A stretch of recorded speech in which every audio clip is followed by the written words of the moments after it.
Evening everyone, my name is Jo Parry-Geddes. I work for Mill Architects and I'm a conservation accredited architect.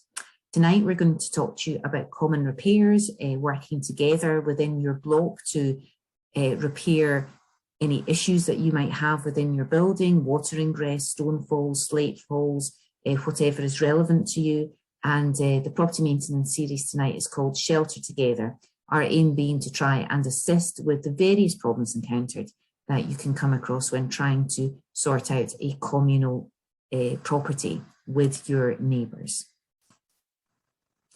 So the purpose of my talk tonight is to provide a brief overview history of tenement properties so that you can understand the general typical construction, which might make you think, oh right, okay, that's why I'm getting water ingress if you've got a blocked rainwater pipe, or you now understand the depth of the external stonework because of the slides that I'm about to show you. I'm also going to highlight some typical common problems that don't have to be hugely costly to repair, but a stitch in time, they help save larger repairs later on, and just to generally provide an awareness of the importance of property maintenance. So why do we have so many tenements in Scotland?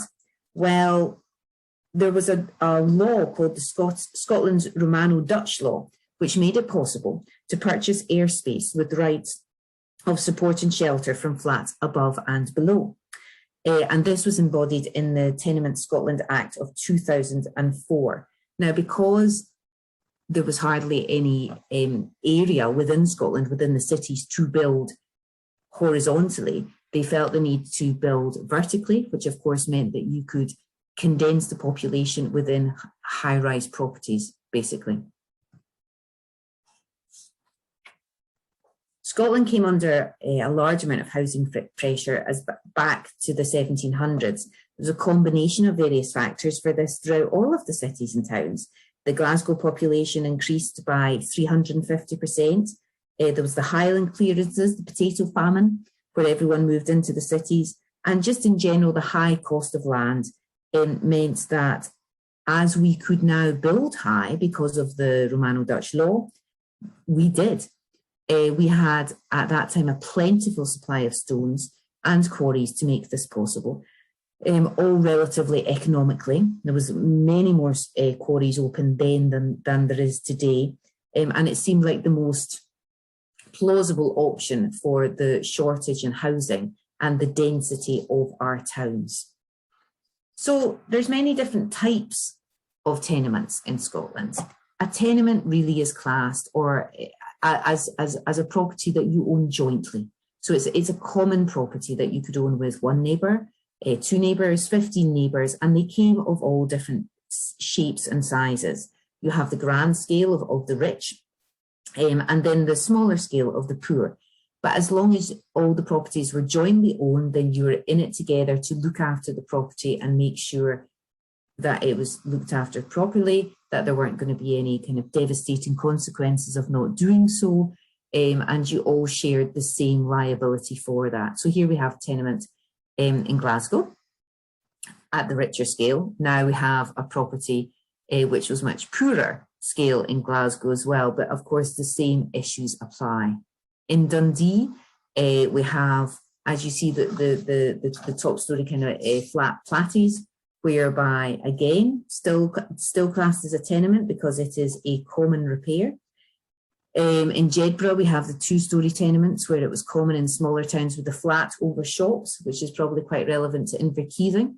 And in Stirling you'll see quite a lot of odd common repairs where you might have brick towers, entrance porches at the back, everyone's sharing the joint stair entrance to then go into their communal property. And then we have Inverkeithing. Although you may not look at the properties and think that they're actually tenements, of course they are, because they're jointly owned. And everyone in the shop floor, ground shop floor and the flats above all have the same duty of care to that property, including the elevations and of course the roof. So there have been some disasters in tenements over the years. Of course, due to the fact that we have built so high and so compact, the various different disasters that we have had have included fires, building collapses, sadly people getting killed. Here is the Great Fire of Edinburgh. Now that was particularly devastating because the buildings were tightly packed. Obviously a fire disaster did occur, and it went through all of the streets of Edinburgh due to the narrowness of the alleyways. The fire spread to the adjoining buildings, and a lot of properties were destroyed. In fact, 400 homes were destroyed and 4 or 5 families were left homeless. So it just shows you that it's not necessarily just your property, but it's also adjoining properties that can be affected from a particular disaster. And then the collapse of the back wall of the penny tenement, again in Edinburgh. There's lots of history that you can find about families talking about this, as many families were left without anywhere to live, and of course there were injuries because of the collapse of the back wall to the properties. And this is all as a result of kind of high-rise communal living, whereby we were compact, we maybe didn't have the same considerations to structural engineer requirements and fire regulations as we do now. And so obviously when disasters happen, they got out of hand quite quickly. However, we still do live in tenements. We still are fairly tightly packed. And we need to think about current tenement disasters that we've seen over the last 20, 30 years. We know that many of our properties are dangerous and in need of upgrade.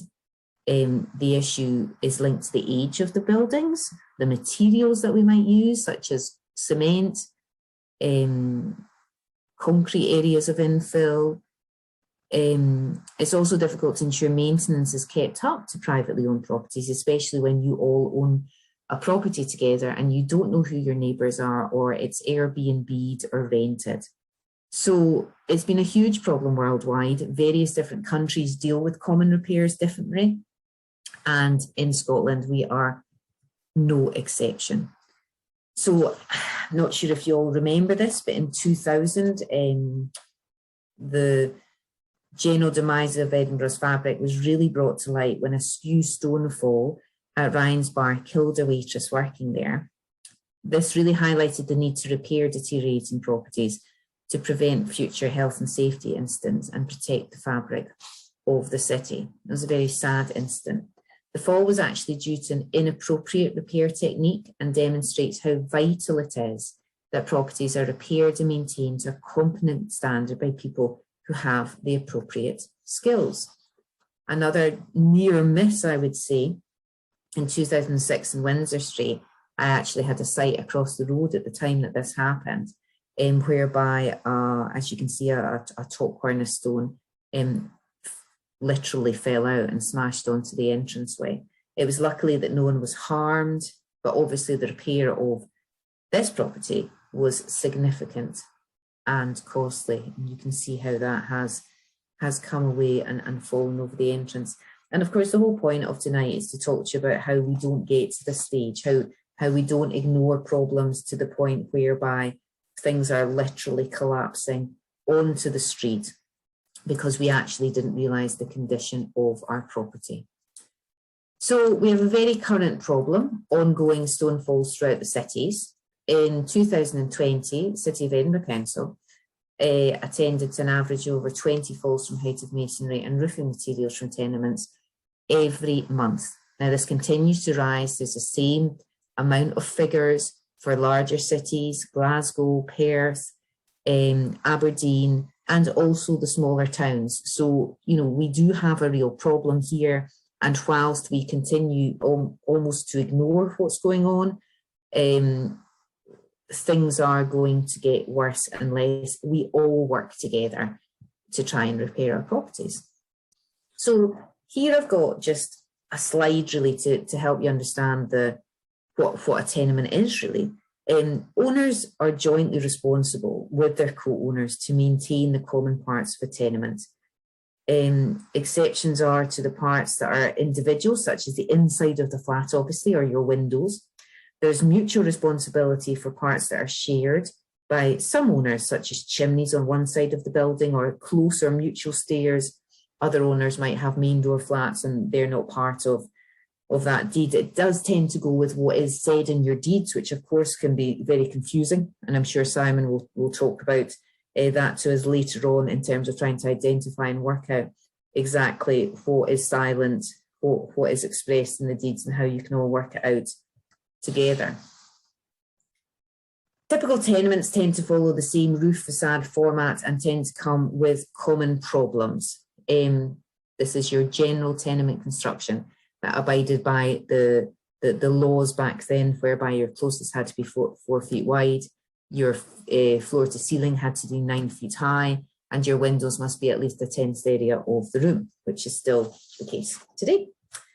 We have different kinds of tenement constructions, whether you're in Glasgow, whether you're in Edinburgh, whether you're in the various surrounding towns.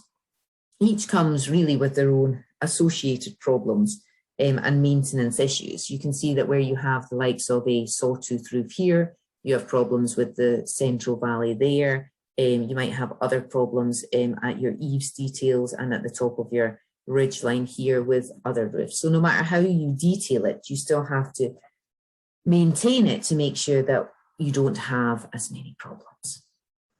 A typical tenement construction, now this is important to understand, is that really the wall of your property is complete stone. Here's a section through a typical Roubo and ashlar wall. The front ashlar is typically 150 mil thick. Then you have an infill, and then a kind of a Roubo on the inside, just generally packed, really with rubbish or whatever they had on site. And then you have your typical lath and plaster, which is of course made out of timbers, that then your plaster would be attached to. So that's generally what you have in a wall construction. Here is a diagram that really shows the hotspots of problems. I know it does seem that they might be everywhere, but basically where there's a junction, there could be a problem. And these are things really that you should get checked annually. Check for your slates, look at your chimneys, check between the junctions of your lead flashings to see if you can prevent any water coming in before it does. Typical defects associated with tenements, it won't alarm you to hear that downpipes are a huge problem. General lack of maintenance of downpipes, no one really knows how to get to them. They always think they're someone else's problem. And it's a very easy thing to fix, but if left unfixed, it really can cause huge problems internally. You can end up with dry and wet rot. And sometimes it's literally a case of just unclearing the top of it so the water can flow back down again. But you can see here the damage that is caused to the external part of the building and in turn the internal. And here this is obviously just a demonstration of when it rains, what the damage is actually doing every single time it rains to the stone, saturating it, then it dries out, then it becomes wet again, and so on and so forth. So as you can see from the previous tenement construction and wall build-up that I showed you, that when the water comes in, it saturates from the outside within and gets close to meeting that lath and plaster there on the inside where my mouse is showing here. And once it hits that, and of course your timber joists, that's when your rot can start to form. So this is a project I worked on whereby there was a small crack in the felt roof at the very, very edge. You can see that there. You really had to kind of be standing on the edge of the roof to have a look at that. The water had been seeping through into this property. We had no idea that there was this level of dry rot, but as you can see, when we took the window architraves away and all of the panelling, it was just absolutely riddled. And this was, of course, caused due to continued water ingress over a period of time. The areas of the room had to be stripped. The room was uninhabitable for weeks. I think it cost about £18,000 to sort out. It was really expensive for what the room was and for the fact that it was literally just a split in the felt roof. Leaking gutters, defective stones to the underside of upper cornices, all caused by lack of maintenance. Once you see trees growing from your gutters, and your stones, it normally means that it's time to review, have a look at things, get your gutters cleared out and find out why there is so much water sitting around that area and causing that amount of foliage or mold growth. So water leaking into the inside of the building, as you can see here, can be from something as simple as block gutters, where the water just goes up and over and in, which soaks your timber beams and lintels and leads to rot. Leadwork can deteriorate over time. It can be damaged by storms, wind damage, and the bare sarking, if you don't have any slating felt, can lead to water ingress and associated rot of the sarking timbers. So these are a few examples that we have seen over the years. We were asked to overhaul this roof, which obviously needs to be completely stripped and reslated. So a lot, as you can see here, this property we worked in Linlithgow, the no felt underneath the slates. So if any of the slates are missing or slipped, then the water just goes straight through. And whilst that might not be a problem the first time round, when you're 8 years down the line and the water's been coming in for a long period of time, then you've got a much more extensive repair to do than just fixing your slates at that time. Stone decay is a problem caused by a number of issues: weathering, cement repairs, foliage growth, lack of maintenance. You can see here with the cement repairs around this balustrade here, that is just simply cracked off. The cement is far too hard for stone. It doesn't allow it to breathe. It was a well-intentioned repair back in the 80s, but it's caused a huge amount of harm now to buildings. So please be aware of that if anyone tries to mention doing a cement repair to your property. Here we have mullions in bays and windows can often be face bedded, which means that they are built the wrong way round. They're not laid flat like that, the layers of stone. They are the other way round, vertical. They don't resist to wear and tear as well, and when laid correctly, they tend to not deteriorate as quickly as if they're laid not correctly. Obviously, you don't know how your stone is laid, but you are aware if your stone starts to deteriorate and look like this, that you've got a problem and you need to address that problem. We've talked about cement. Cement stays very hard while the stone around the cement crumbles and goes very soft, and it basically does a huge amount of damage to the stone. Cement starts to fall out, the stone starts to fall out. It can take many, many years to do that, and we tend not to remove cement unless it is crumbling and not hard, because you can in fact really damage the stone around it if you're trying to get it out when it's hard and intact. But here are examples of how not to repair your building, because this is what will happen in due course. We have other types of repairs where you put thin render, non-stone friendly render over the stone, which gives it a temporary repair. This type of repair is called linostone. It's a plastic cement repair, and it does leave lots of problems behind the actual surface. Again, here's some more cement pointing. You'll see that because the water hasn't been able to get into or breathe through the lime mortar, I should say, that everything that's happened is just gone back behind the face of the stone, which is now coming away and deteriorating quite badly. So here's our demonstration of what happens when you have cement pointing, which doesn't allow moisture to escape through the pointing, and it ends up going into the stone and then into your lath and plaster. So your cement pointing, your water going through, and that's where your problem starts. This looks very pretty, but foliage growth to entire facades is damaging to the stonework, and the pointing in between the roots embed themselves in the structure and just cause huge problems. So that to me, I wouldn't go anywhere near that property to buy it, because of the associated problems it is likely to have. At high level, we always forget high level, chimneys and balustrades. This is a project I was involved in. They were just roof level and they were just literally coming away in your hand. I was just removing balustrades with my left hand. I'm not very strong. That could have landed on someone's head. So it's really important to stay alert to what is actually above you. What do you own? What are you jointly repaired? What are you jointly liable for? That if it fell, it could harm somebody.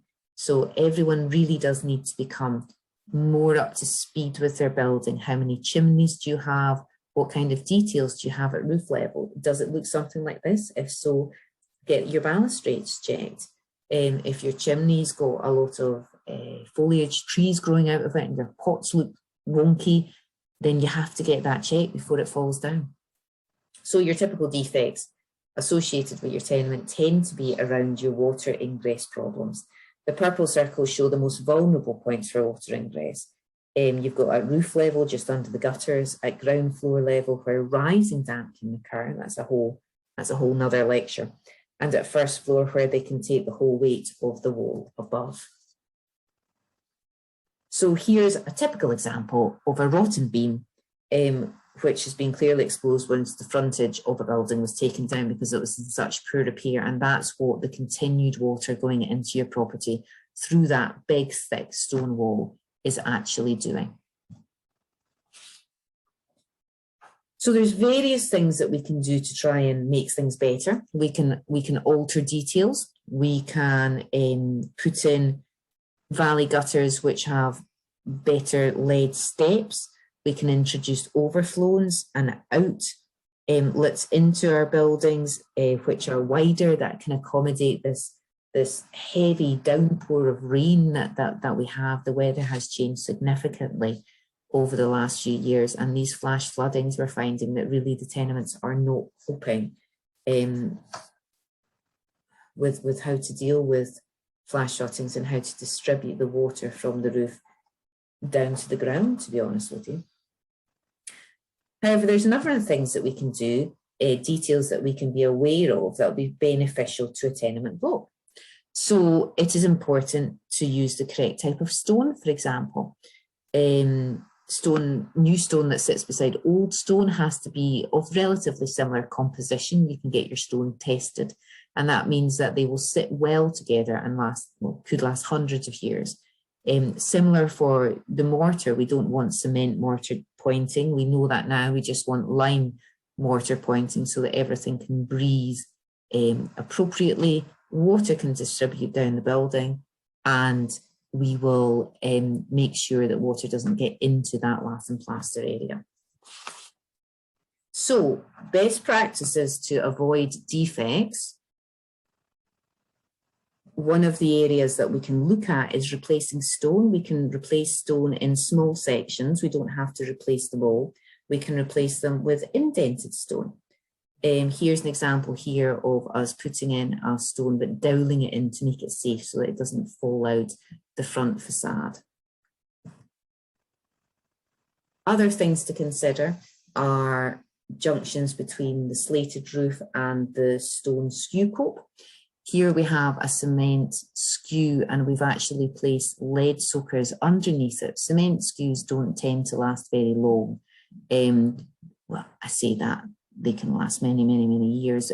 They do tend to crack, and once they crack, if there's nothing underneath the cement skew, then that can, of course, lead to water ingress. So if we add in our lead soakers, here that gives us an extra layer of waterproof to help us do this. These are all things that we need to think about when we're repairing the property at a more full-scale level, so that you're thinking that the money you're spending is providing longevity to the building, and so that you won't have to go through costly repairs again.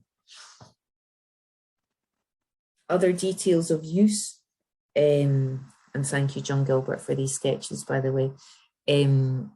Again, we're making sure that we are doweling our skew copes. We are fixing them to the wall so we don't have a iron bars incident. Our club skew at the bottom prevents any of these side stones from slipping down. And also lead water gates are also a preferable junction option to prevent water from coming into the building. Climate change, as we've talked about, is bringing wetter winters. than our gutters were ever designed to cope for. So one solution is to enlarge the overflow to deal with flash floodings. It can be easily done and prevents lots of water and ingress from coming in. Another solution would be within stone gutters, which is quite a common detail in tenements, is to add an upstand to increase the depth of the gutter and direct the flow of the water. Here we are with our balustrade detail again. But behind balustrades tend to be concealed gutters, and these are often completely out of sight and forgotten about, and get choked with leaves, thereby causing problems in terms of water seeping in, going up over, as we talked about before, and causing water ingress problems. So we can repair without replacing. We've talked about that. We can stitch stone. Not everything has to be at a hugely expensive cost. But what is clear from all of this is that it doesn't necessarily matter whether the property is within an affluent area or not. Maintenance can be a problem if the owners are not aware of the condition of their building, or indeed it is not their priority. There's many problems associated with common repairs. We know this.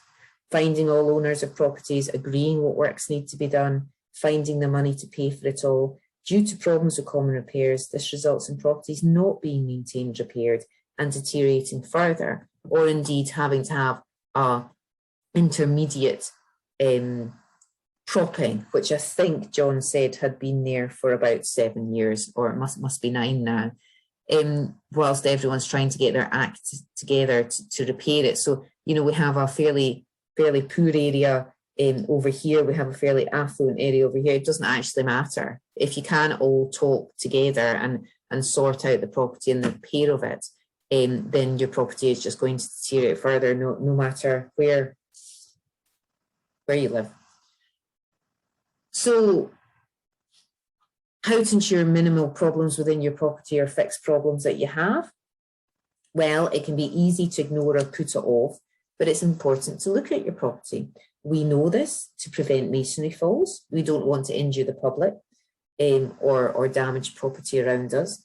The legal implications of not looking after your buildings.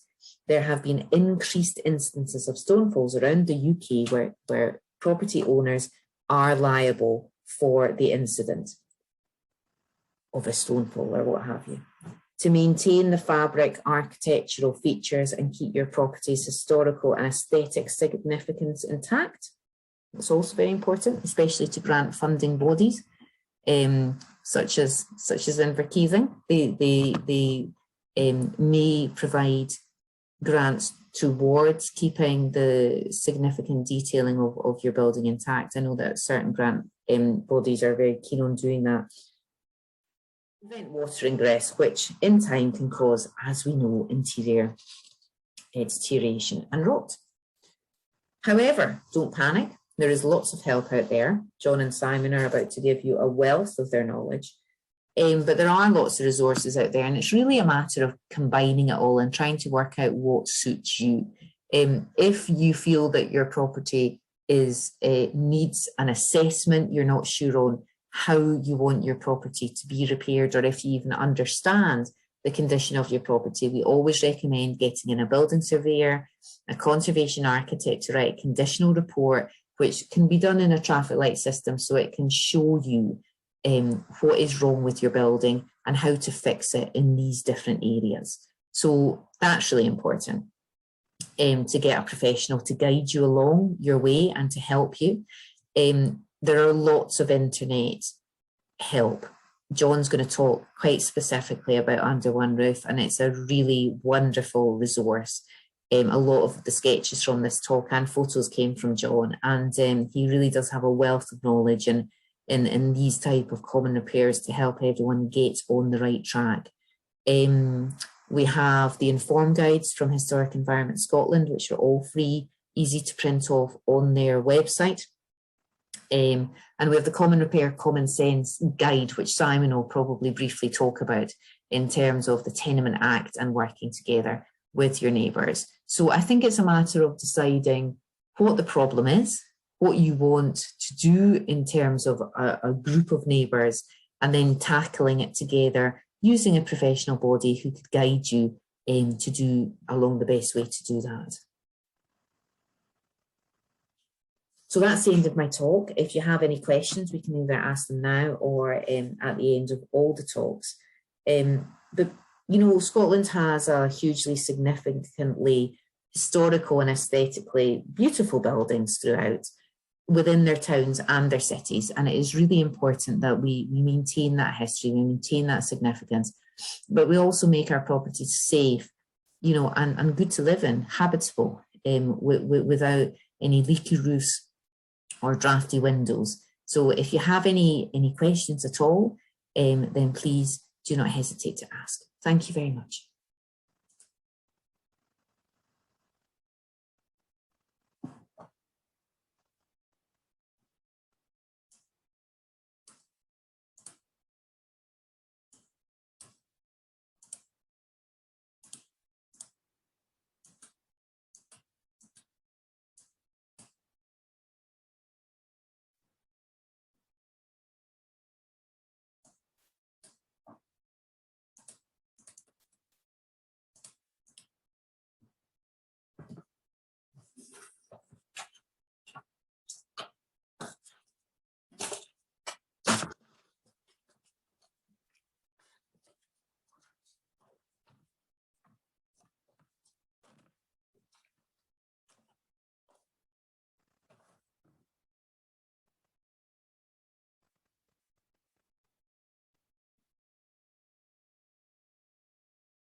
Hi, I'm John Gilbert, and I want to talk today about how to prevent buildings getting wet.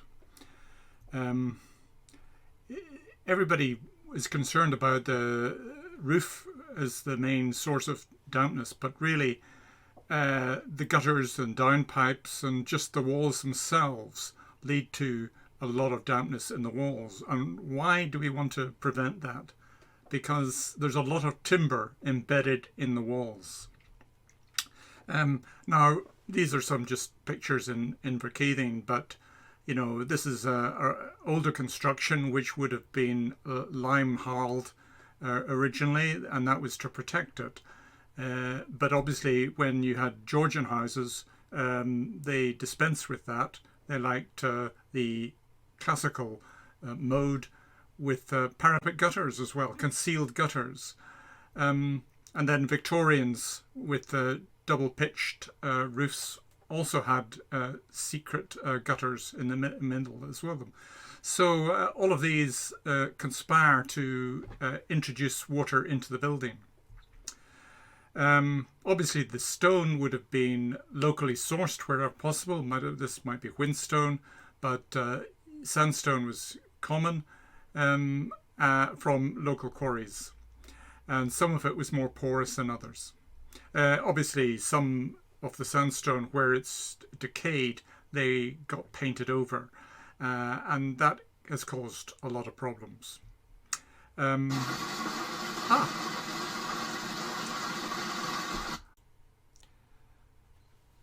Now this is a graph which shows the increase in rainfall from 1961 to 2006. It shows a 100% increase in rainfall over that period, although mostly in the wetter west, although some of it has increased in the east as well. So that's something to be aware of, and obviously with global warming we're going to get much wetter periods throughout Scotland. You may not know this, that tenements were first of all built without scaffolding, and that they were built from the platform of each floor being built first of all, and this is a sketch which I did to show a tenement under construction. So they built the first floor and then built up to that, and then they put the joists in for the second floor and then made a platform there and built the next floor. So all those joists that were built into the wall performed a temporary scaffold. However, all the timber was embedded in the outer walls, and that is one of the problems. Obviously, timber was a good way of lintling or forming an opening in a window. And this is a tenement under construction in Glasgow, and you can see the men on the roof there without any scaffolding. So this is what it looks like with the outer wall, which is a composite wall with ashlar stone on the outside and a rubble stone inside, and then the floor joists bedded into the stone. Now obviously any timber that's embedded in is prone to getting wet, and the safe lintels above the window are prone to rot as well. This is a section on the left through a composite wall, an external wall, and then the drawing shows really what happens over time with the dampness getting in as it gets wetter and wetter and it doesn't dry out. So the timber joists become wetter and therefore prone to getting on wet rot. And this is the effect of wet rot, which leads to a structural problem because those joists fail to hold in the outer walls. Now, this is a clipper ship which traded across the Atlantic. Actually, it was originally called the Carrick, which was housed or berthed in Glasgow, but it's actually the City of Adelaide clipper, and it was used in the 1880s to transport timber across the Atlantic from Quebec and Louisiana, the southern states as well. So this is, it would come in big logs or bulks of timber, and then it would be machined depending on the labour where it was cheapest. This one would come into Dundee, where it would be processed into planks and deals, etc. So this is the sort of thing that would be used in tenement construction. The vulnerable points are shown here. Up at the eaves where the gutter is, because if the gutter had overflowed, they would affect the ceiling and roof joists. And then at the first floor, because that's where the greatest amount of weight was, and the less, if that timber got rotten, then this was where a bulge would be in the wall.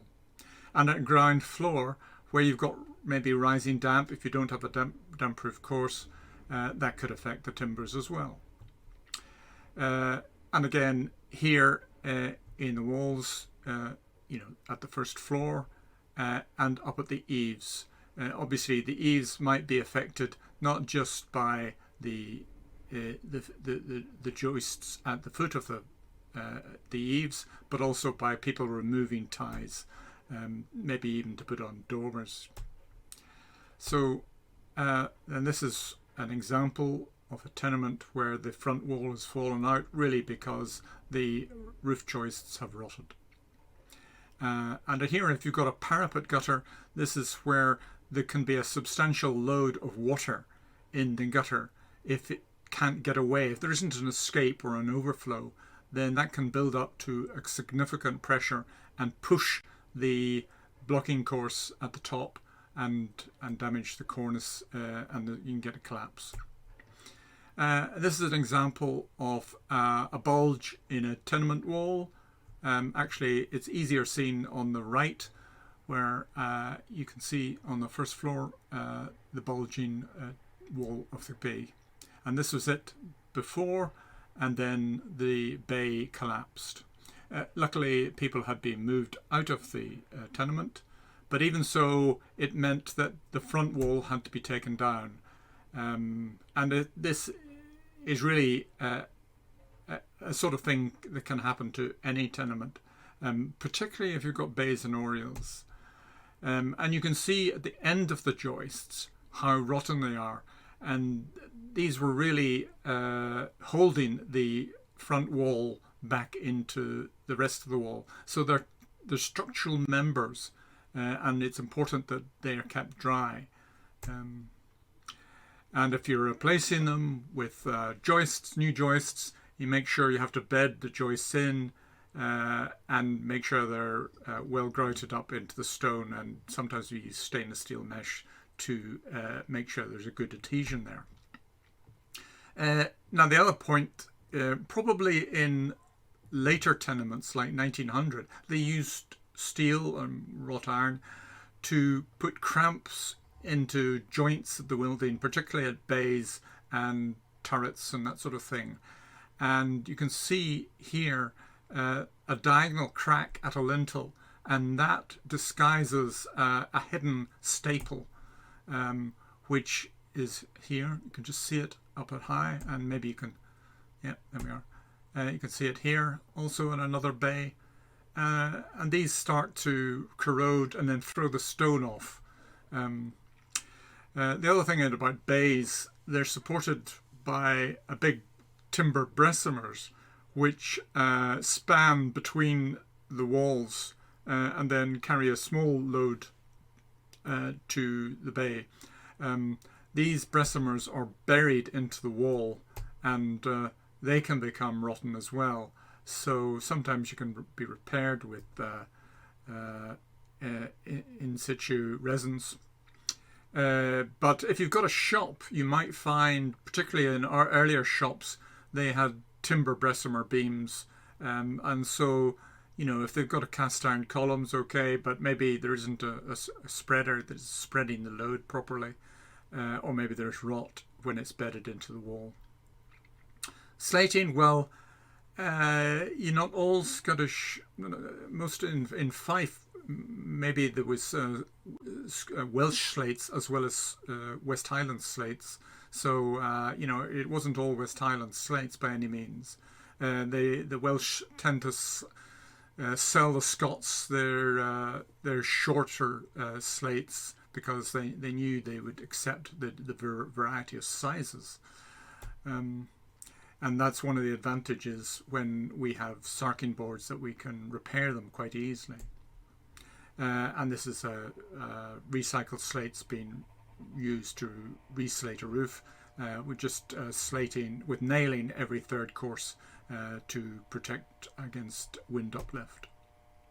Skews, well, cement skews, fairly common now, and there's nothing wrong with them, although it should be lime harled.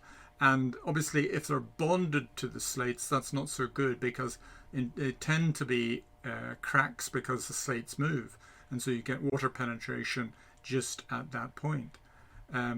You can put in lead soakers underneath each slate, or you can separate the mortar fillet using a paper tape over the slate, and that is also works. In the west of Scotland, we use lead flashings more commonly because there's a higher incidence of rainfall. Obviously, when you have DIY plumbers using lead, they often overbeat the lead, and this causes the thinning of the lead, and that can cause a lot of problems.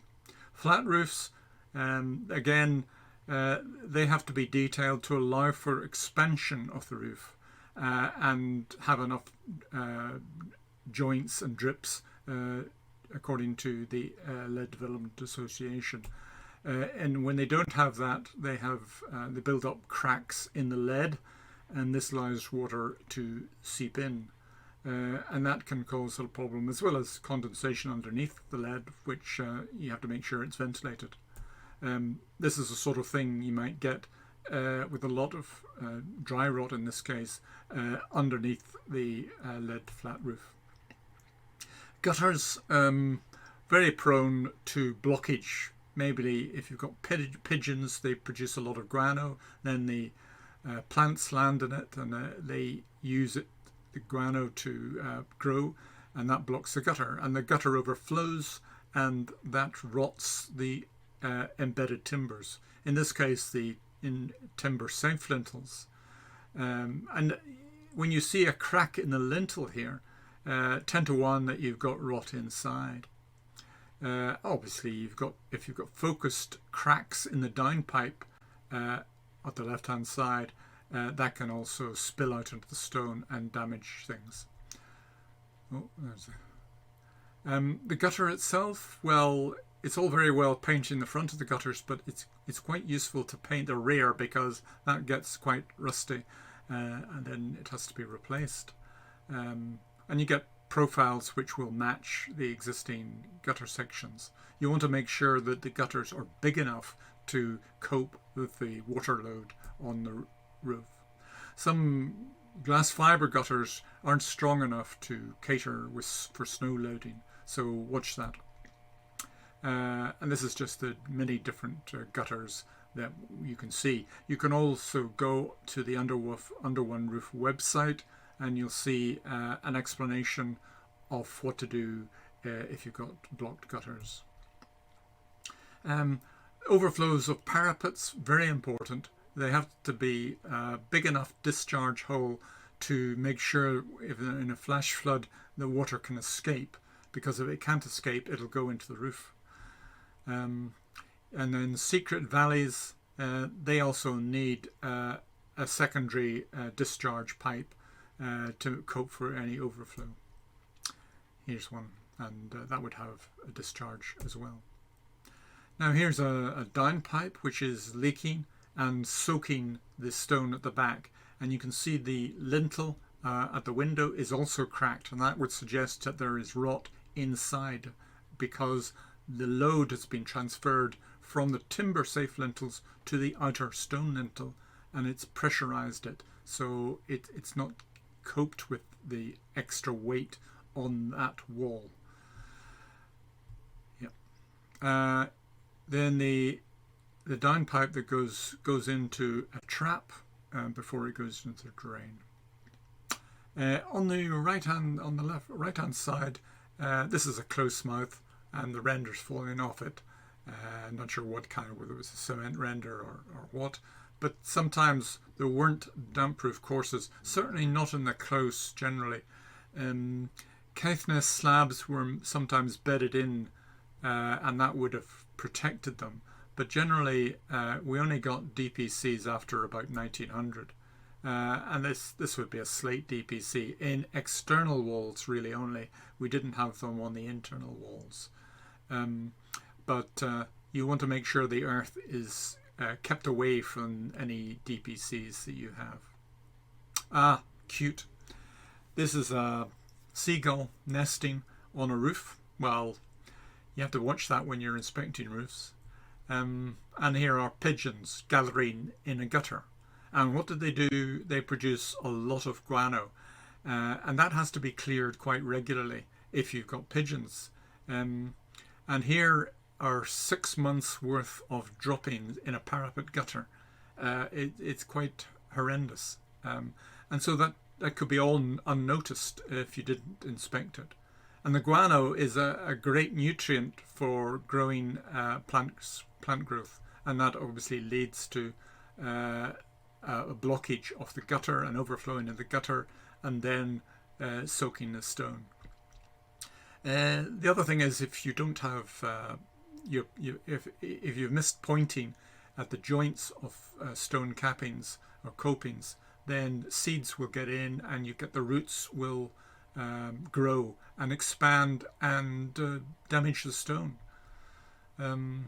So you want to remove any root growth that is growing from. This is in a conservation area, surprisingly. Obviously, stone itself, I'm not going to talk too much about that. I'm sure others will. But it shouldn't be pointed with cement. Cement is the enemy of stone. Why? Because it holds back the moisture. It stops the stone from drying out from the mortar joints, and they're very important. And this is an example of just sort of surface applied cement mortar which is damaging the stone. So anything like a covering like paint or linestone can hold the water into the wall and then affect the internal timbers as well as the stone. It'll just damage the adjoining stone. Linestone has caused an incredible amount of damage. This was applied for visual effect after the stone was repaired with maybe cement in the old days, but we don't do this now. But it is left a residue of damaged stone, and some of which is now pitting. And obviously you can remove it with some difficulty, and sometimes the stone is perfectly good. So I think that's all I want to say about protecting your building from excessive moisture. Okay, I'll join you in the question and answer session. Otherwise, go and see the Under One Roof website, where there's more information on repairing and looking after your buildings. Thank you very much.